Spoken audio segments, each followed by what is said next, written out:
momento dado nos confirman Looper, el proyecto. ¿Eso qué quiere decir?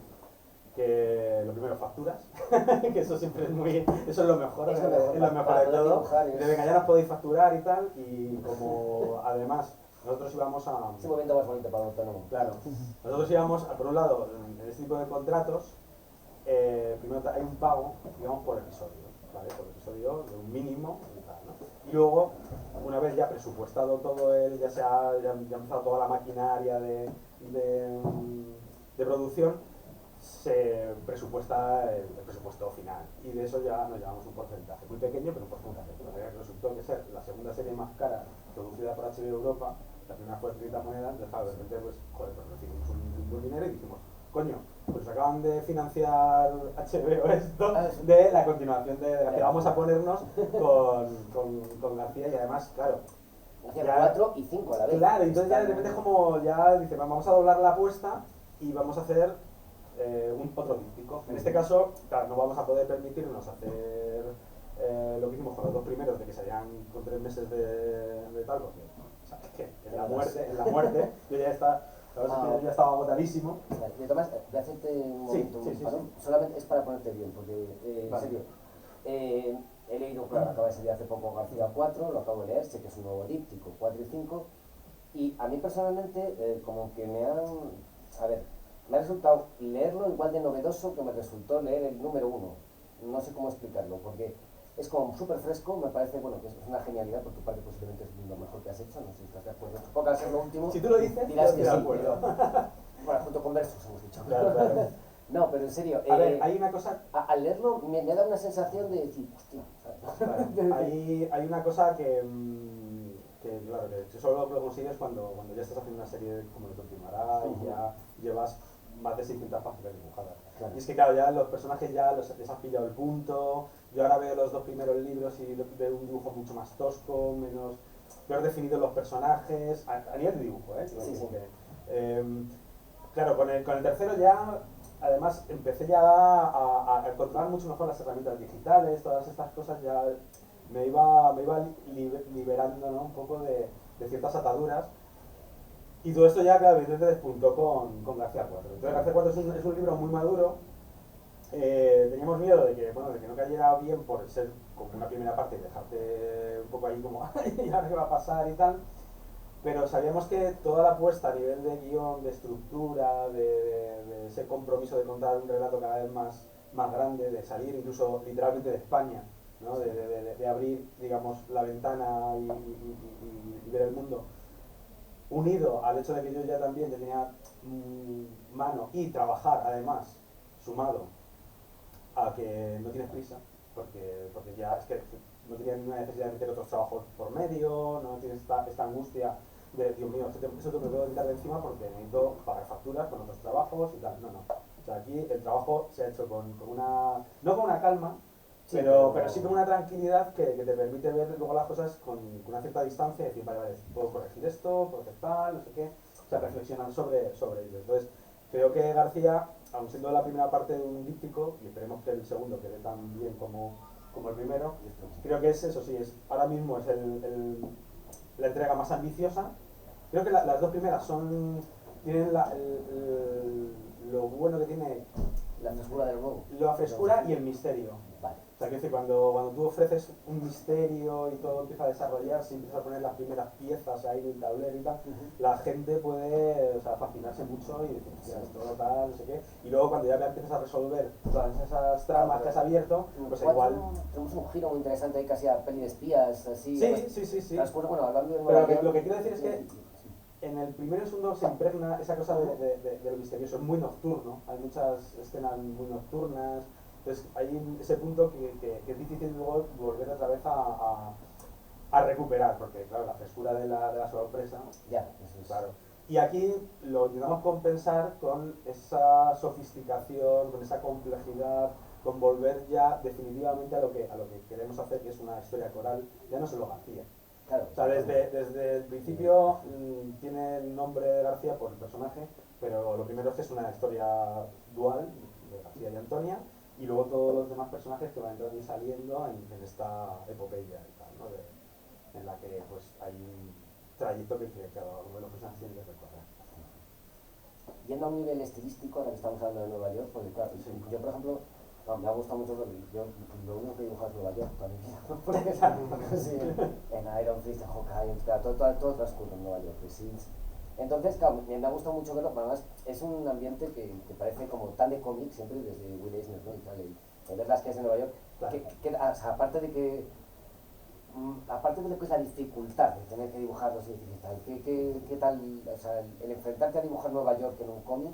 Bueno, claro, o sea, lo bueno que tiene de que sea en Nueva York es como pasó con Barcelona. O sea, Santiago estuvo viviendo muchos años en Nueva York. Entonces, él sabe dónde colocar a los personajes, la trama y tal, para que no parezca que es un álbum de Asterix, donde, venga, vamos a tal sitio y tiene que ser todo lo típico y los monumentos. Claro, entonces sí que salen algunos elementos muy reconocibles, pero en general se nota que él ha vivido en un barrio además puertorriqueño. Sí. No quiero confundirme porque entre los dominicanos y puertorriqueños, de Puerto Rico. Y entonces eso se ve reflejado además con el personaje de Juanita y su hermano y sus amigos y todo esto, ¿no? En el barrio, que se llama así literalmente el barrio en castellano. Y luego, por otro lado, yo recuerdo de cuando visité hace ya bastantes años Manhattan, pues claro, la sensación de cuando llegas a Manhattan es que todo es muy familiar, porque lo has visto en millones de series y tal, entonces te sientes abrumado por el tamaño, por las proporciones y tal, a veces lo han construido gigantes y tal. Y luego, por otro lado, todo es súper familiar, ¿no? Todo es como, vale, hostia, estos señores sentados ahí en el descansillo este del edificio de 4 plantas, con las escaleras de piedra y tal, ¿no? De cualquier teleserie y tal, y dices, esto ya lo he visto. Entonces, claro, al final la documentación, ese intentar impregnar ese espíritu neoyorquino, yo espero al menos que lo hayamos conseguido o lo hayamos imitado más o menos bien para que sea convincente. Sí, o sea, en ese sentido ha sido un reto, pero estamos satisfechos, la verdad. Y hablando ya, vamos a meternos un poco en el tema estilístico. harina. No, el tema estilístico, ya que estamos. Porque tampoco quiero contar nada de la trama porque no quiero hacer spoiler, quiero que todo el mundo lo lea tranquilamente. Pero ya que eres, bueno, pues que lo has hecho tú. Hay un momento en el que hay un par de flashbacks y también tenemos una especie de, no es un flashback, pero algo que cuenta alguien y están dibujados en 3 estilos diferentes. Que sería un poco como cuando hacíamos los insertos de Manel Fondevila, lo hacíais en el primer García. Exacto. Solo que esta vez, al transcurrir en los años 30 o así, creo que es en Nueva York, o 50 más bien, perdóname, no apunto las cosas. Pero veo una cosa que creo que es así, que hay una primera historia que parece dibujada por Manuel Gago o algo parecido, y una última que parece un cómic fotocopiado de la EC Comics, tipo Bernie Kristen o algo así. Y luego la del medio, que es algo más infográfico. Entonces, bueno, si quieres contarnos un poco, sin contarnos mucho de atrás, el porqué de esos pequeños... Otra de las marcas de la serie, digamos, es este concepto del metalenguaje, ¿no? O sea, no solo es un relato que habla sobre la sociedad española y la política y también, digamos, pues un trato de thriller, de aventuras y dinámico y tal, sino también tiene un discurso muy meta, ¿no? Que habla, es un tebeo que habla sobre los tebeos, ¿no? De hecho, el mismo diseño, pues eso, o sea, remite a un cruce, y eso está premeditado, un cruce entre eso, el manga, la escuela norteamericana de comic book y la novela gráfica moderna europea y tal. Entonces, cuando empezamos con los 2 primeros libros, teníamos esas páginas de Manel que eran, digamos, unas páginas como oníricas, un poco, bueno, no eran exactamente sueños, y quisimos utilizarlas porque me parecía que o sea, para lo que había hecho Manel yo no llegaba. Entonces, sinceramente, era mucho mejor utilizarlo, sí, era buenísimo. Y así fue. Entonces, hacía un contrapunto entre lo que supuestamente recordaba o el espíritu que tenía García y tal, rememorando estas aventuras, y la realidad más cruda.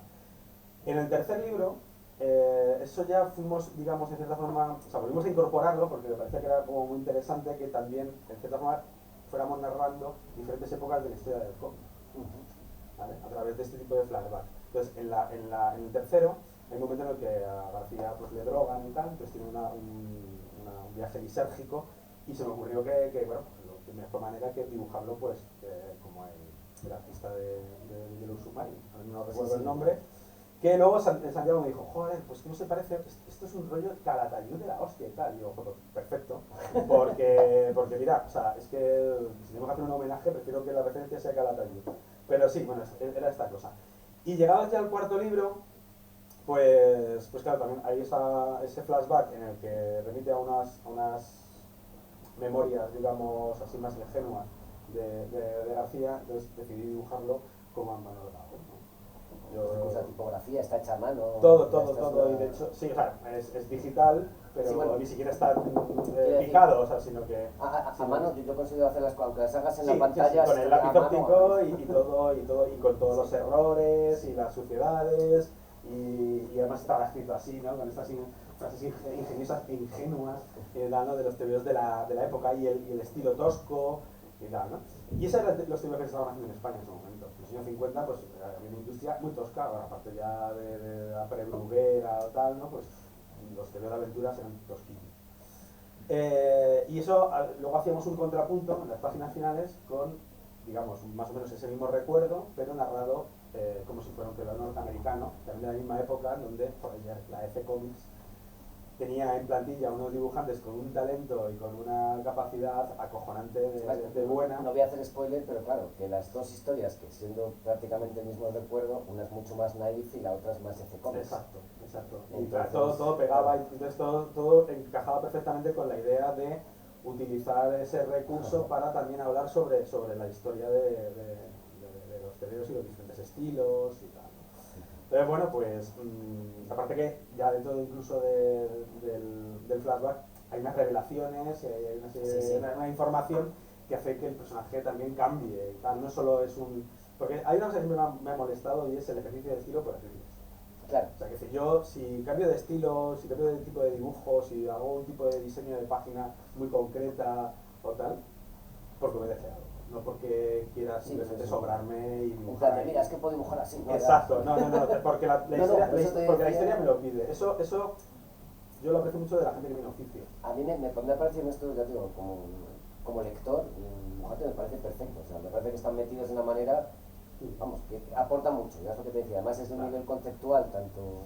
Claro, entonces... como meta de los cómics, como para lo que cuenta cada uno. El tema que sea más Gabo y otro más F Comics, ya digo, sin contaros si no lo habéis leído, pero... Y luego la otra que dices, la tercera, que es en plan más clip art o como una infografía y tal. Parece casi, es básicamente porque digamos que estamos ahora mismo, él está narrando con voz en off el personaje eso. ¿Es mucho? Está contando una noche de datos de información.